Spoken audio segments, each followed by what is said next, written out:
I'm Sean Fennessey, and this is the Prestige TV podcast. I'm here with Craig Horlbeck, producer of the Town podcast, and I'm here with the host of the Town, Matt Belloni, also the star of the series The Studio, which is the show we'll be talking about today. Star, yes. Put star in scare quotes, please. Appropriately put that into context. I am not the star. I appear in exactly 2 scenes as myself. I am on... you hear my voice a lot more, but I am actually physically only in 2 scenes. Well, we're going to talk about episodes 9 and 10, the final 2 episodes of this Apple TV Plus streaming series. We talked about the show earlier this season with Bill Simmons and Joanna Robinson, and then Craig and I recapped the next 5 episodes. And so we're here to talk about the end of this series, which has been a lot of fun. And I think the accuracy and ideas of the show are something we'll dig into. But Matt, even if you're not the star of the show, you've had a pretty damn significant role for a journalist on a series like this. I know a lot of people in my life have been like, what the hell? Matt is really on the studio. This is not a fake thing. Well, and the joke is that I would say most people, 99% of the people watching the show, assume Matt is probably an actor and that the Town is a fake podcast. Yes. Well, especially because of his striking good looks and, that deep voice. Absolutely. Absolutely. Yes. No. It was just as weird to me as it is to everybody else. It started with Seth just saying, we want your voice. We thought it would be funny if my character listens to the Town.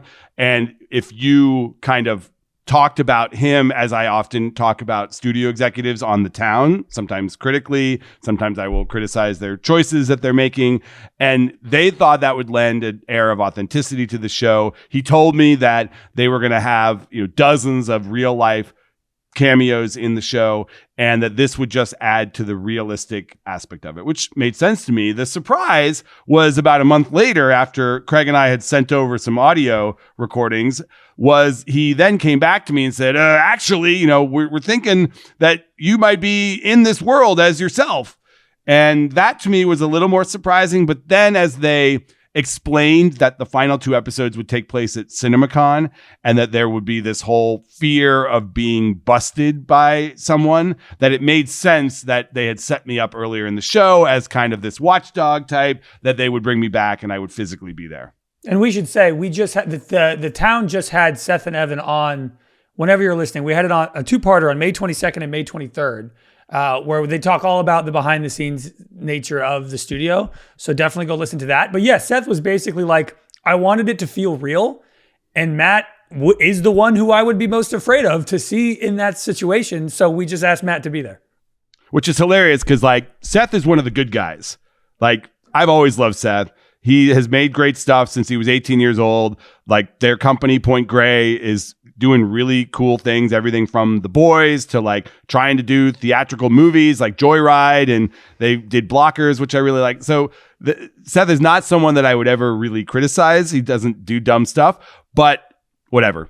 It's funny. It's not Seth, it's Matt Remick. That's the thing. It's true. And Matt Remick is a complete and total buffoon, as we learned. I mean, just before we start talking about the show, Matt, you're giving a performance. You're asked to act in this. Do you have any acting experience? What was it like being on set, being asked to do that work alongside Catherine O'Hara and Seth Rogen and Chase Sui Wonders, real actors?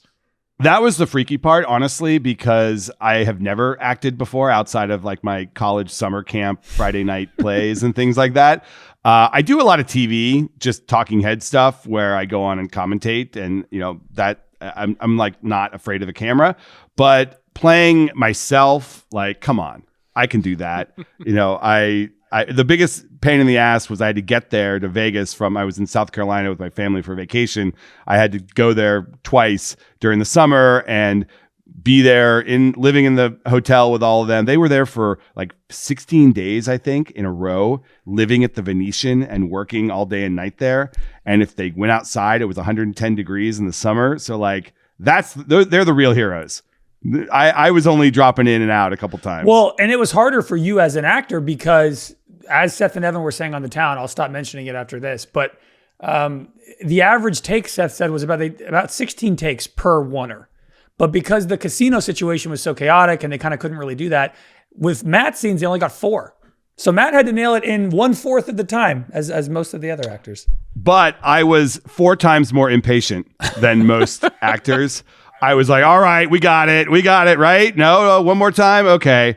Like, I can't even imagine doing this stuff 15 times. Like, it would be infuriating. But I've had producers text me. I was one specific producer who was just like, I can't believe they did this. I can't believe they shot a comedy in this style because it's so hard to set up shots like this and not have something fuck it up in each one. And then when you add in that you're trying to capture comedic timing of all of these different actors. And there are sequences where they're all running down the hallway and you got to catch, something funny that Catherine O'Hara slips in. You got to catch something, a facial expression by Ike, or someone lobbing in a line from the side, or Cranston with his underwear on.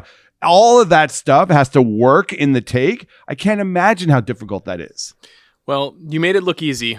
I was very impressed by your performance. When Craig and I last spoke about the show, we were talking about sort of the direction that it was heading, and Craig had watched ahead. I had not. And I had been wondering whether the show was going to try to circle the square thematically on anything, or whether this was just going to be more of a Curb Your Enthusiasm style show, where sort of like there's buffoonish figures at the center of it, and they're constantly being stymied. So in this final 2 episodes, the entirety of it, as you said, takes place at CinemaCon in Las Vegas, which is an annual trade show that the theater owners of the world put on with the studios. The studios present their wares to the theater owners, and they talk about the future of the business. The 3 of us were just there together recently. We sat next to each other during these wonderful presentations where after each one, I would literally, gladiator style, put my thumb up or down on the movie. You did. It's a fun show. I remember vividly telling Bill Simmons that I was going to go to CinemaCon, I think back in 2018, and he literally was like, what the fuck is that? Lo and behold, well, that's why it works, honestly, on the studio, because I was telling Seth this. It's one of the only places where the studio executives are the stars. They are expected to sing and dance and jazz hands their way through these presentations. And it does matter. Like, these theater owners, they are evaluating these movies, and the media is all sitting there. Oh, back in the day, it was just a big backslapping operation for studio heads and the theaters. Now, the media is judging these trailers immediately and posting on social media, and there is consequences if you so-called flop at CinemaCon. The famous example I saw was the initial Wonka footage that they put out of Timothée Chalamet singing. And it was bad. And out of context, it just did not work. And they had to work really hard to recover from that bad footage. They did, and the movie opened a year or 2 later. But like, there are consequences if you do it. So it's the perfect setting for something like the studio, because nobody knows what it is, and they can immediately set it up as being this huge deal. And I would say the presentation was more or less, the Continental Studios presentation, was kind of more or less what it is. I mean, it was much shorter than a usual studios because, it had to be. But I thought it was pretty accurate. It's an actor coming out, teasing a clip, they show a clip, and then somebody else comes out. I thought the actual presentation itself, they didn't really get into the other parts of CinemaCon, which is 10,000 white guys walking around casinos. Yeah, but I thought going to steak dinners. Yeah, and perusing the latest innovations in hot dogs and ices. Yeah, I don't know. Maybe they made it seem a little more sexy. Are celebrities staying and partying up in the penthouse or no? I mean, we went to the A24 party. Were there celebrities there? Not really. Yeah, Matt. What are you talking about? Oh, You're the star of the studio. There were no mushroom chocolates there. There was no old school Hollywood buffet at the A24 party. No, but if that is the extent of the outlandishness that was portrayed, it's pretty modest. I mean, this show kind of through 10 episodes, I think, often eerily nailed the nature of the business, even though the circumstances that Remick and his crew found themselves in seemed ridiculous. There was a level of accuracy to the way that they executed on the show. Just the fact that they shot this in Vegas, likewise with the Golden Globes episode, shooting it where the Globes take place. The idea of kind of filtering in the celebrity talent while also having this kind of Herculean production style, I thought it was pretty amazing as an accomplishment of TV making. The show itself, I was wondering if you guys feel that the show kind of lived up to the promise of what it was meant to be, which, when Bill was talking about the show at the early stages of it, he was saying it's like The Player, the Robert Altman film, or Larry Sanders as some comp points. And then as Craig and I were talking, we were really more locating it more in the vein of Curb Your Enthusiasm, a little bit more of a cringe comedy, maybe some Nathan Fielder in there as well. This idea that there's no real hero at the story. So when we get to the end of the first season, Craig, did you feel like it delivered on what it was being sold as?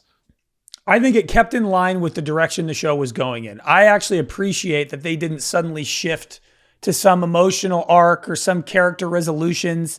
It kind of they just cranked up the absurdity, went full screwball, full physical comedy, which to me, based on the prior 8 episodes, is what I wanted, and they just turned that up to 12.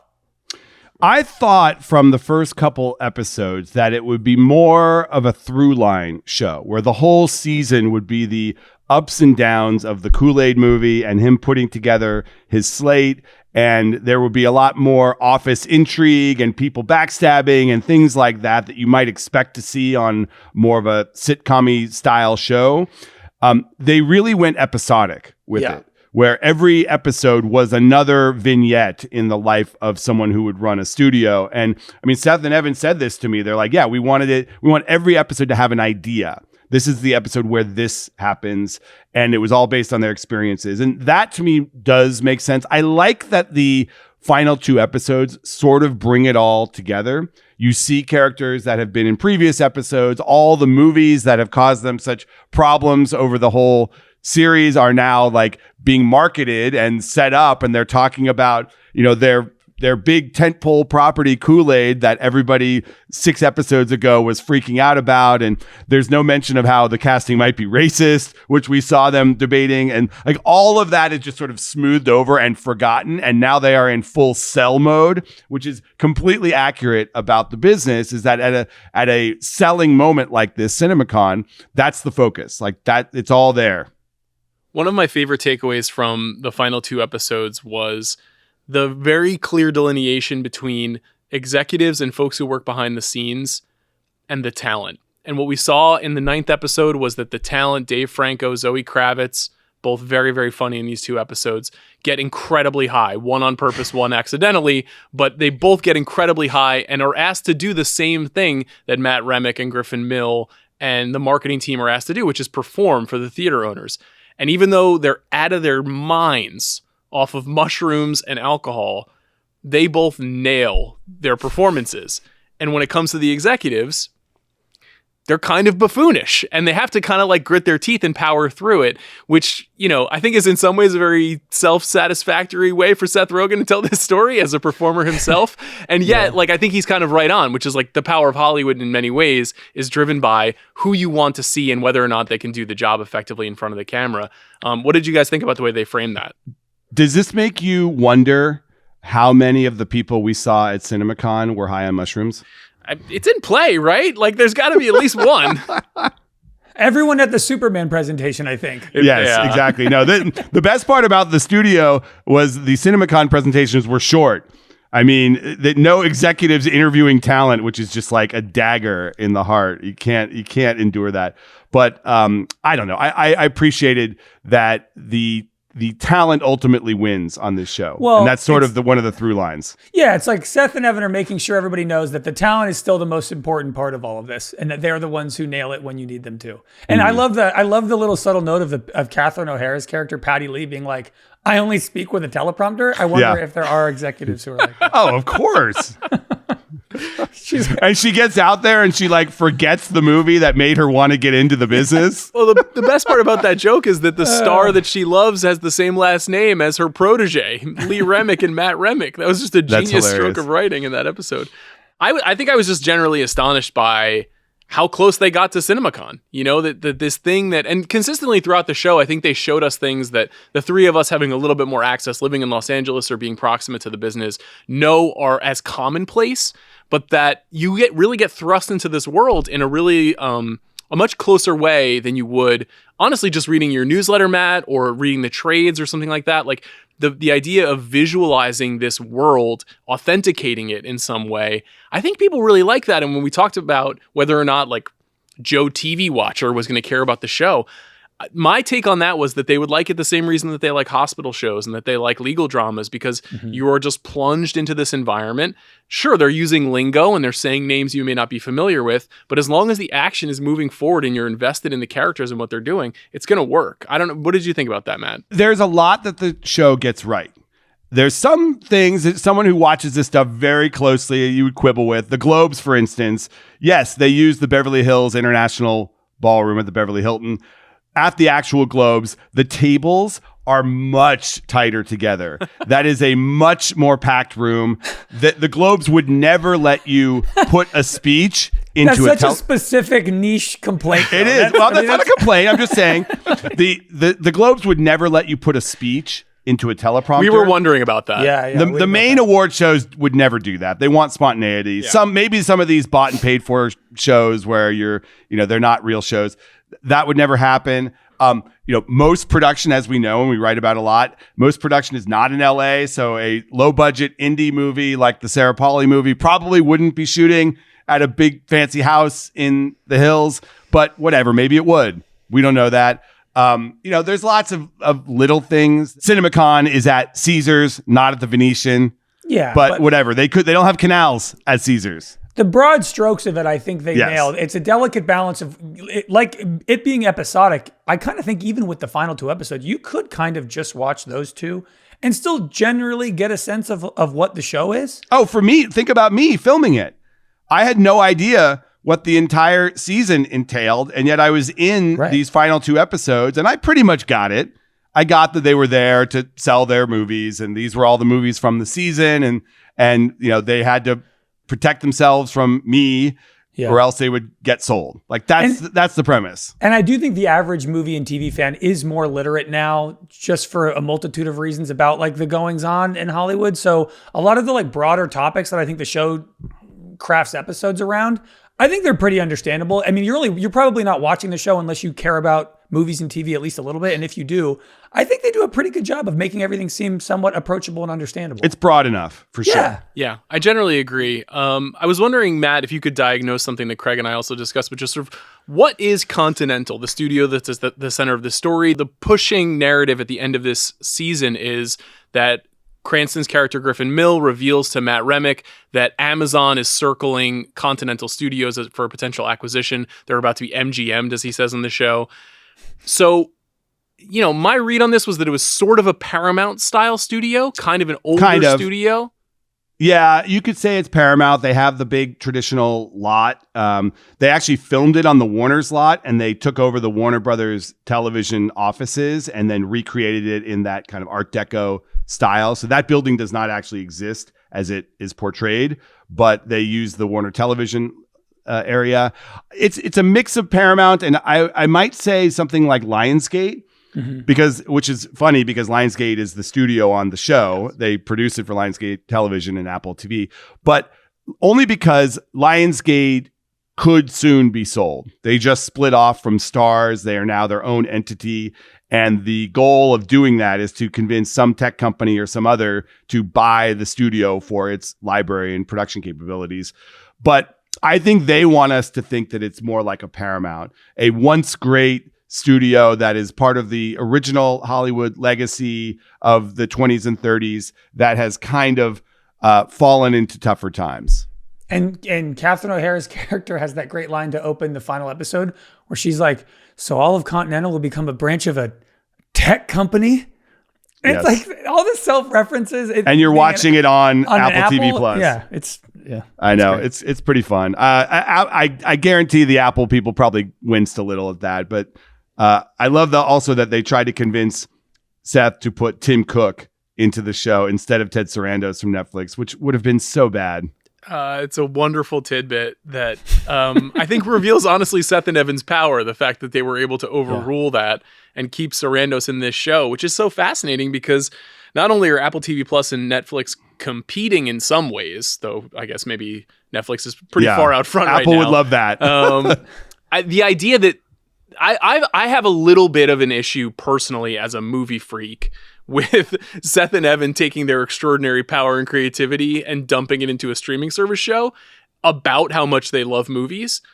But also I understand that there's probably no movie studio that was going to make a $50, $75 million movie about a movie studio. And so no way. There weren't many TV studios. They said HBO passed on it. They could hardly get the TV show made. Yeah, and it doesn't get made unless Seth is starring and that cast is attached. Like nobody is going to, because this is not a cheap show. Right. I mean, trust me, I was there on the set. It was a full freight TV show shot like movie style, and they probably spent, I don't know the actual numbers, but they probably spent $10 to $12 million per episode on this show.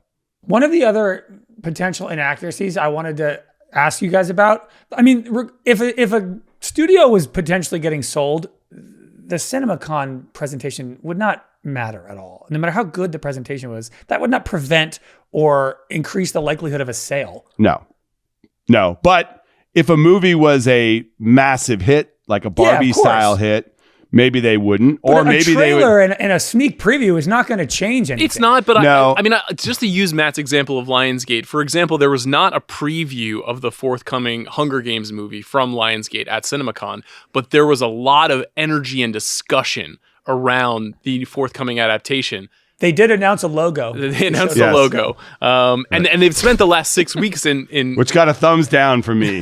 But they've spent the last 6 weeks announcing casting. And one of the reasons why I think they're doing it this way is they're trying to identify the value of the property under the banner of the studio, which is ultimately what I think those characters are trying to do in this episode. Is Blackwing actually a future franchise for a studio that could be acquired by a streaming giant? Well, that's the funny part is that Craig, you said it wouldn't matter. Wouldn't that make it more likely to be sold? I was going to say a great slate coming up could be a reason they get sold, because they're trying to pump up the value of the whoever's going to buy them. You know, they want to make it seem more valuable than maybe it is. Lionsgate did that all the time. They've been talking about the John Wick universe, and Warner's is doing the same thing right now. They did all these deals for Lord of the Rings movies that may or may not happen. They're talking about making Harry Potter's, for the next 10 years. Like, this is all so that people out there looking at the value of these companies might say, oh, maybe we should pay that extra $1 billion to acquire Warner's. Which it would be a funny way to start season 2 if they found out that Amazon hated the presentation and thought it was a disaster and are no longer going to acquire them.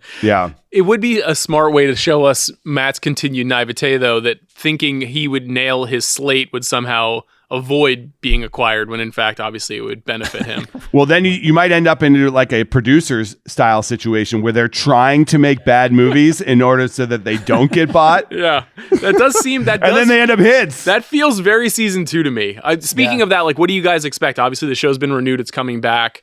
Would they dare start making a show about what happens when a streaming service buys your movie studio? I think that's a season 3 or 4 type scenario. They got a little bit more to go with being independent, I think. Seth said they want to do a film festival episode with me, maybe, because we were joking when we were on set about how we were at the Venetian, and he's like, oh, what if we went to the real Venice?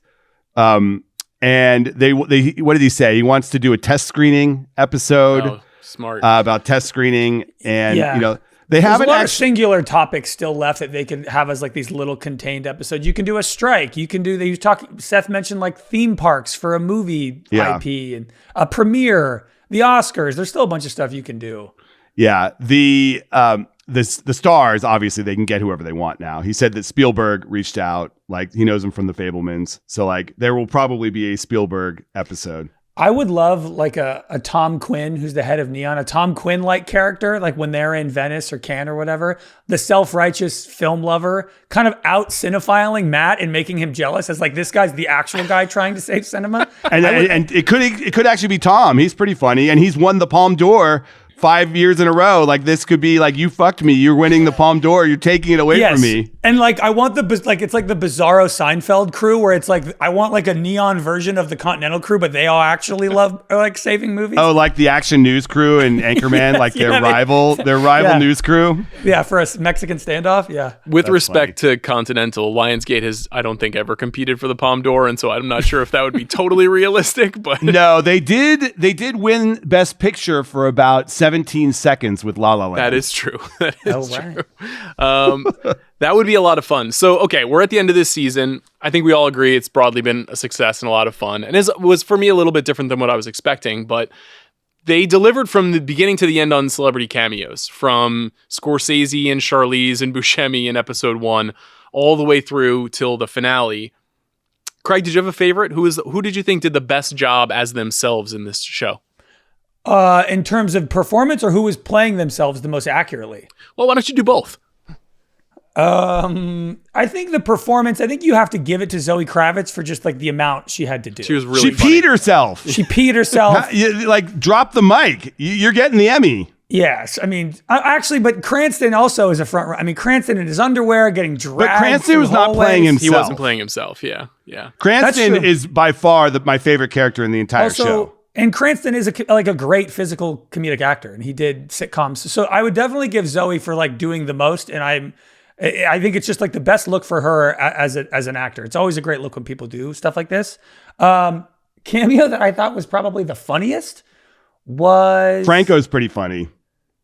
Yeah. Franco, it's funny because I feel like usually Seth's the buffoon and Franco's trying to hold him together, and they kind of switch it. I'll give it to Franco. Charlize has a great one line. Dion Waiters. It is a great one line. Get the fuck out of my party. It's so good. Matt, were you surprised by how good anyone was as themselves, or anybody who Scorsese? I know Scorsese has done guest acting before, but that episode does not work unless he is believable at being super pissed off about the Jonestown movie. And that one scene where he's like, that's a furtive look. I know furtive. That is a furtive look. That is an amazing scene, and it only works because he's great in it.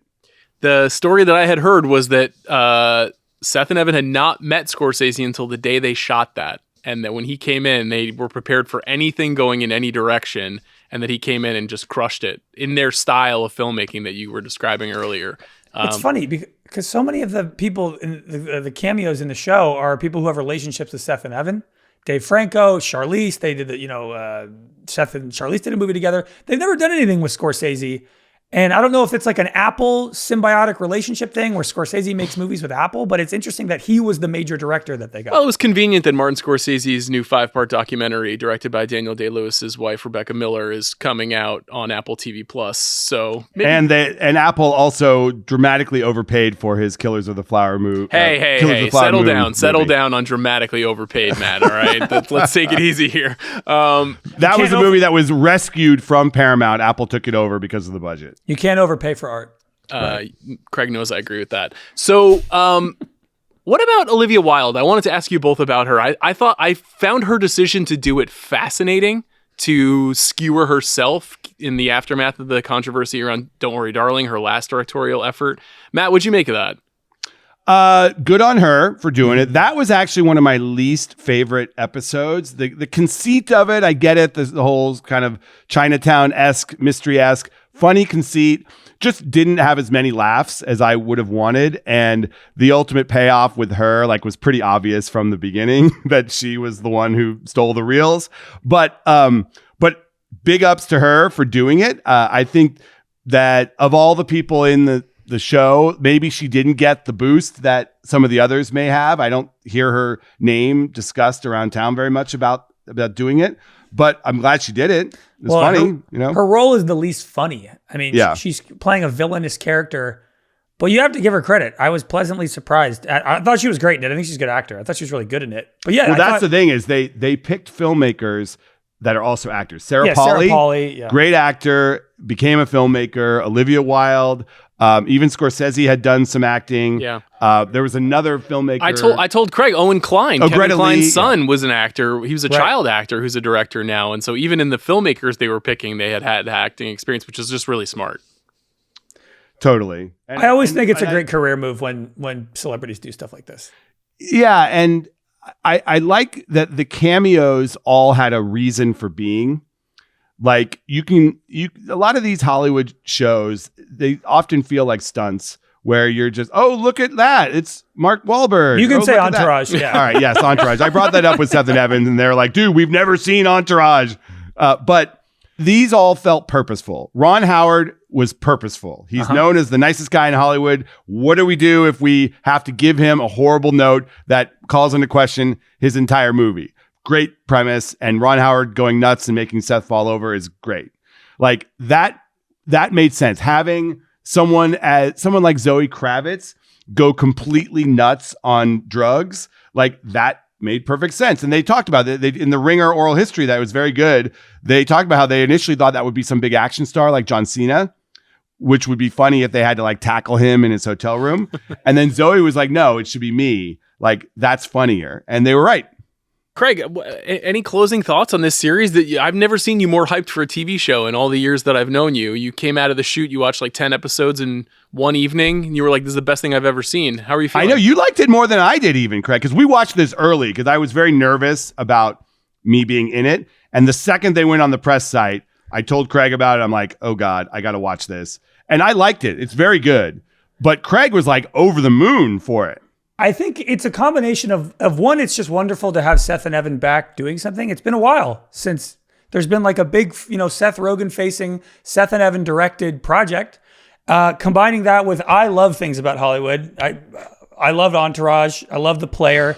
And it's honestly what I respect the most about it is I did think it was going to be much more character driven, emotional storylines, and it's just straight curb. It's screwball. And when talking with Seth and Evan on The Town, they even say like they're not even really sure how much they're really trying to say about Hollywood. They don't have these deep messages that they're trying to get out.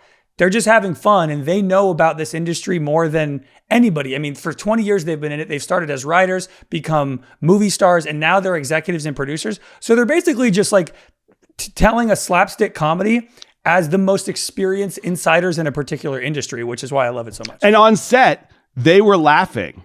Like in my scene where Cranston tries to bet a lobster at the blackjack table, like I could hear off in the background, like, like the Seth laugh, because he was just laughing at it. He thought it was funny.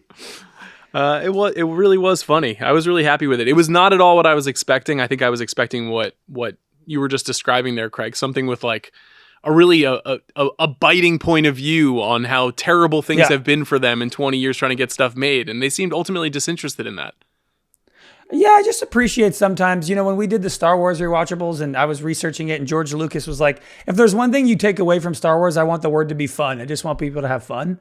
And Seth and Evan, God bless them, are still just like, I just want people to laugh. And whatever medium we're doing it in, I just want people to laugh. George Lucas said that about the prequels, about the tax routes and the hour-long Not discourse. The prequels. This was about A New Hope. Oh, okay. Yeah. The thing he said about the prequels was he wants them to be boring, and he really lived up to that promise. Tedious, I think was the word. I think, you guys say that, but people my age like those movies. Yeah. Oh my God. Maybe they're just super wonky about tax routes and shipping complexities. Matt, final question for you. When you go to CinemaCon in 2026, do you expect to be hailed as a conquering hero?